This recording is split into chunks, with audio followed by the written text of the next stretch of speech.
So hello everyone, कैसे हैं आप लोग। I hope you are doing well in your life. तो मैं हूं Sahid Hasan of Samara State Medical University of second year student. तो आज मैं बताने वाला हूं कि क्या आप अगर फेल हो जाते हैं तो आपके पास क्या ऑप्शन है और क्या करना चाहिए, और आप क्या करो जो आप फेल नहीं हो सकते हो।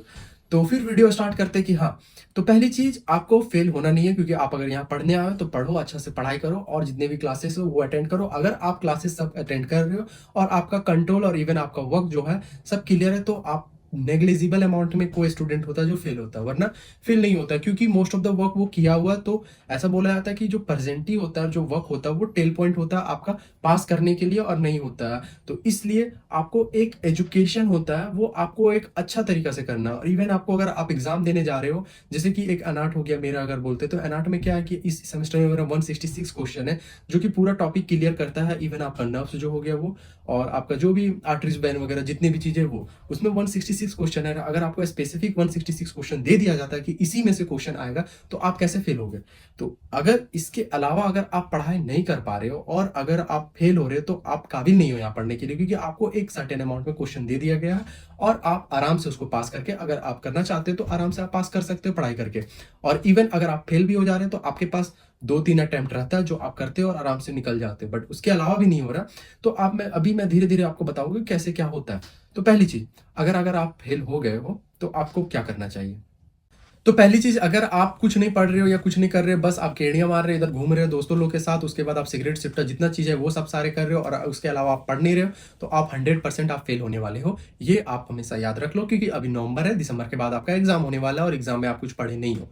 और अगर आप पढ़ के कोई चीजें हो गई जिससे आपको नहीं हुआ पास, तो आपको क्या करना चाहिए। देखो, पहले अगर एनआर्ट का एग्जाम, हम लोग एक सिंपल एग्जांपल लेते हैं कि मेरा जो एनआर्ट एग्जाम होता है वो कैसे होता है। एनआर्ट का एग्जाम हम लोग होता है, उसमें कुछ सर्टेन अमाउंट ऑफ क्वेश्चन होता है, वो सर्टेन अमाउंट ऑफ क्वेश्चन आपको करके जाना होता है, वो सर्टेन अमाउंट से आपको क्वेश्चन पूछा जाता है। और वहाँ काफी सारे ऐसे होते हैं जिसमें से 1 लिस्ट, 2 लिस्ट, 3 लिस्ट, 4 लिस्ट, और ये ऐसे करके होता है 25-26 लिस्ट होता है। और 25-26 लिस्ट में से 4 क्वेश्चन, 5 क्वेश्चन, इवन 3 क्वेश्चन, इस तरह करके क्वेश्चन आता है, जो आपको डिपेंड करता है कि आप कौन सा सेमेस्टर में एग्जाम देने जाते हो। वो मैं अपना एग्जांपल ले रहा हूँ। तो अगर आप जाने जा रहे हो, तो उसमें से क्या होता है कि आपको ऐसे एक पेपर में ऐसे करके बिछा दिया जाता है, मतलब एक टेबल पे आपको एक पिक करना है। वो पिक करके आपको कार्ड नंबर आपका लिखेगा, और आपको जो जांचोत बुक होता है वो आपको वो रख लेता है। उसके बाद वो वहाँ आपको रखने के बावजूद वो आपको जाके एक व्हाइट पेपर देगा, और आपको पेन जो होगा वो, उसके साथ आपको 10 से 15 मिनट, इवन 30 मिनट तक आपको टाइम मिलता है कि आप जितना भी चीज़ जो रिमाइंड कर पा रहे हैं। जैसे कि क्या होता है ओरल में, कि आप कभी कभी हाइप हो जाते हैं, हाइपर हो जाते हो, कि हाइपर या तो फिर हॉफलेस हो जाते हो कि आप क्या दोगे, क्या बोलोगे, कैसे आपको करना है, वो आपको समझ में नहीं आता है। ठीक है, तो आप क्या करते हो कि फेल हो जाते हो वैसे स्टूडेंट। तो यहाँ एक अच्छा हमको लगता है कि आपको एक क्लीन पेपर मिल जाता है, जिसमें से आप धीरे धीरे जितना भी चीज़ है वो रिमाइंड करते जाओ, लिखते जाओ। और आपको जितना भी क्वेश्चन है, जैसे 3 क्वेश्चन, 4 क्वेश्चन, जो भी है वो लिख लिया। इवन जो आप एक चीज़ मत भूलिएगा कि अगर आप वो कर रहे हो, तो उसका एक चीज़ हमेशा याद रखना कि आपको एक ड्राइंग वगैरह या तो फिर जितना खाली पेपर वगैरह छोड़ के मत जाना है। इवन वो पेपर देखती नहीं यार, इवन अगर आपका देख रहा है पेपर, तो ऐसा करना है कि हाँ, आप कुछ भर के जाओ।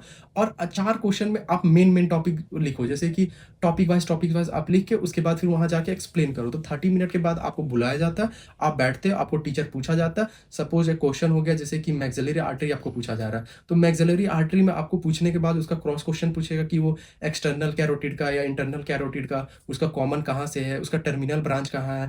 ये सब आपको एक चीज हो जाए जो आपको एक एक्स्ट्रा या तो फिर आपको क्रॉस क्वेश्चन किया जाता है। ठीक है, और उसके बावजूद आपको जितना भी नंबर ऑफ क्वेश्चन है, उसमें से आपको एक 4 नंबर, 5 नंबर, 4 नंबर, 5 नंबर, तो ओवरऑल जो सम आता है वो 4 या 5 नंबर आपको मिलेगा, या 3 नंबर, वो आप पे डिपेंड करता है जो टीचर आपको टेस्ट ले रहा है। तो ऐसा करके आपका एग्जाम होता है। आप एग्जाम में पहला अटेम्प्ट में, चलो आप कुछ नहीं किए, आप फेल हो गए, ठीक है, अब लगभग 10 से 15 दिन और इवन 7 दिन में उसका फिर से नाम आता है कि ये स्टूडेंट है, इसका नाम जो आया है, अब इनमें से ये बच्चा है, और उसका डेट आता है कि हाँ ये डेट है, तुम एग्जाम देने आ जाओ। तो वो देने गया, उसके बाद फिर आप प्रिपेयर करके गए, और इवन आप प्रिपेयर करके नहीं गए तो आप फेल हो जाते, फिर जाते हो। तो फिर आपको 2 अटेम्प्ट आपका काउंट हो गया, और जो आपका जांचोत बुक है उसमें से आपका नाम लिख दिया जाए, नाम सॉरी नाम नहीं, जैसे एनाट का एग्जाम है तो एनाटॉमी लिख दिया जाएगा। उसके बाद फिर जो डेट पे आप गए वो, और क्रेडिट वाले सेक्शन में ब्लैंक छोड़ दिया जाएगा। आप अगर थर्ड अटेम्प्ट आ जाता है आपका, लास्ट अटेम्प्ट, थर्ड अटेम्प्ट। अब कोई कोई ऐसा स्टूडेंट होता है कि नहीं भैया, कि मेरा डिपार्टमेंट में ऐसा है कि टीचर हमसे काफ़ी गुस्सा थी पहले सेमेस्टर में, इसलिए हमको फेल कर रही है। तो ये चीज़ होता है, तो फिर उसके आपके लिए फिर डीन आता है। डीन देखता है कि हाँ, कोई बच्चा कोई स्टूडेंट को फ़ेल ऐसा थोड़ी ना कर रहा है टीचर कि अपने पर्सनल इश्यू से, तो इसलिए वो डीन भी आता है। डीन भी आके बैठता है, उसके बाद देखता है कि हाँ, बच्चा का एग्ज़ाम आप एक फ़ेयर तरीक़ा से हो रहा है कि नहीं हो रहा।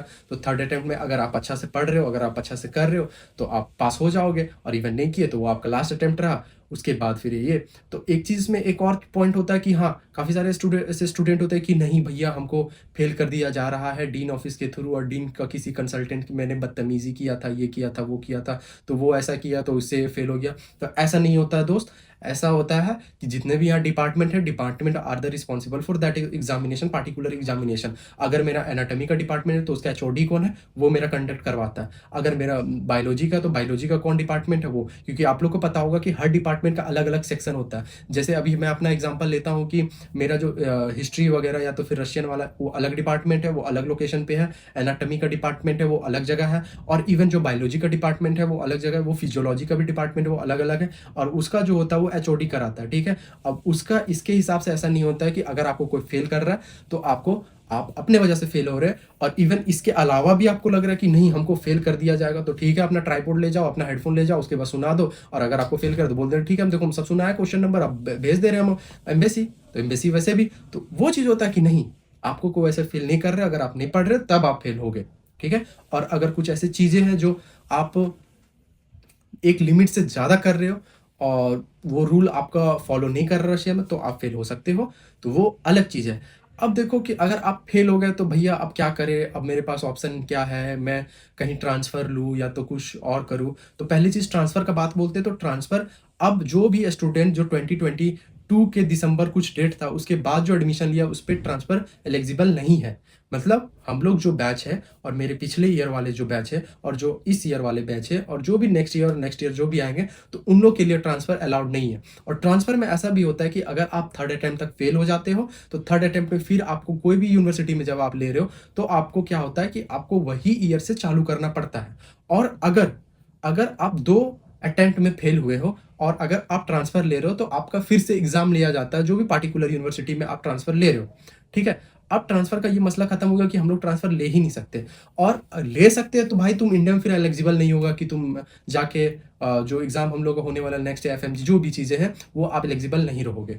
अब एक और चीज़ हो गया कि भैया चलो ठीक है, हम फेल हो गए, अब हम क्या करें? हमको फिर से लेना कि तुरंत हम एडमिशन, देखो पहली चीज़, आप पहले तुरंत नहीं कर सकते हो। आप फेल हो गए, आपको डीन ऑफिस बुलाया जाएगा, आपका जो भी जाँच बुक है उस पे लिखा जाएगा, और इवन आपका जो अ, वीज़ा है, वो वीज़ा आपको कैंसल होगा, फिर आप इंडिया जाओगे, फिर आप इंडिया से फिर एक नया वीज़ा पे आओगे, फिर वीज़ा से आपका रिसाइन होके फिर आप यूनिवर्सिटी में एडमिशन ले सकते हो, जब आपका डीन अलाउ करे, एक नया इन्विटेशन लेटर आपके पास आएगा, फिर आप वही ईयर को रिपीट करो। अब एक चीज़ ऐसा होता है, इंडिया में जैसे कोई भी सब्जेक्ट होता है, for my sake of knowledge I don't know, हाँ, बट एक ऐसा है कि अगर आप कुछ सब्जेक्ट में अगर फेल हो रहे हैं, तो वो आप नेक्स्ट सेमेस्टर या तो नेक्स्ट ईयर में आप उसका पिछला वाला एग्जाम वो दे के क्लियर कर सकते हो, वो इंडिया में। बट ये रशिया में क्या होता है, रशिया में अगर आप रशियन में भी फेल हो रहे हैं, या तो फिजियोलॉजी में भी फेल हो रहे हैं, या कोई भी इवन एक छोटा से छोटा सब्जेक्ट में भी अगर आप फेल हो रहे हो, तो आपको रिपीट करना पड़ेगा पूरा ईयर। तो इसका मतलब क्या हुआ, अगर थर्ड ईयर में आप फेल हुए, तो थर्ड ईयर में फिर आपका एक नया इन्विटेशन लेटर आएगा, कैंसिल होकर वीज़ा, उसके बाद फिर आप नया वीज़ा बनेगा, उसके बाद फिर आप आके कंटिन्यू कर सकते हो, जब आपका डीन चाहे तो। अब ये सारी पॉइंट हो गया। अब देखो, अब भैया ऐसा चीज़ है कि भैया अब फेल तो हो गए, अब देखो हर चीज़ें जो होती है वो फेल होने का वजह बनती है, जो आप आजकल कर रहे हो, ठीक है? आप काफ़ी सारे ऐसे स्टूडेंट हैं जो कि काम करते हैं, ओवर काम करते हैं, पैसा, या तो फिर कहीं आप एक्स्ट्रा करिकुलम, या तो फिर आपको अ, सिगरेट, दारू, या तो फिर इवन आप सोए-सोए रह जाते हो, क्लास नहीं जाते हो, तो आप फेल हो जाओगे। तो ये सब चीज़ें थी जो आपको ध्यान रखना चाहिए, और आपको क्या करना चाहिए, क्या नहीं करना चाहिए एक सर्टेन अमाउंट में, ताकि आप फेल ना हो, और आपके पेरेंट्स आप पे प्राउड करें जब आप 6 ईयर के बाद आप डॉक्टर बन के जाओ इंडिया तो। और काफ़ी सारे ऐसी चीज़ें हैं, और जो भी चीज़ें हैं जो आपको कन्फ्यूज़न लगे इस वीडियो में, या तो फिर कमिंग वीडियो में, या तो फिर आपको कुछ भी चीज़ें जो आपको समझ में ना आए, या तो इवन आपको एमबीबीएस अब्रॉड से अगर आपको कुछ पूछना है रशिया में रिलेटेड, तो मेरे डिस्क्रिप्शन लिंक में मेरा नंबर है, आप जाके वहाँ कॉन्टैक्ट कर सकते हो मेरे व्हाट्सएप नंबर पे, और डीएम कर सकते हो हमको आराम से, आप इंस्टा का भी आईडी होगा। और अगर आपको वीडियो ये अच्छी लगे, तो प्लीज़ वीडियो को आप लाइक करो, सब्सक्राइब करो, और हो सके तो 2-4 दोस्त को भी भेज दो। काफ़ी ज़्यादा सब्सक्राइबर नहीं है मेरा, तो हाँ, जानते हैं कि मेरा भी ऑडियंस उतना नहीं है। तो हाँ, ट्राई करो थोड़ा ऑडियंस रीच बढ़ाने के लिए यार। और हाँ, अब मिलते हैं कोई और नई वीडियो में। Till then bye.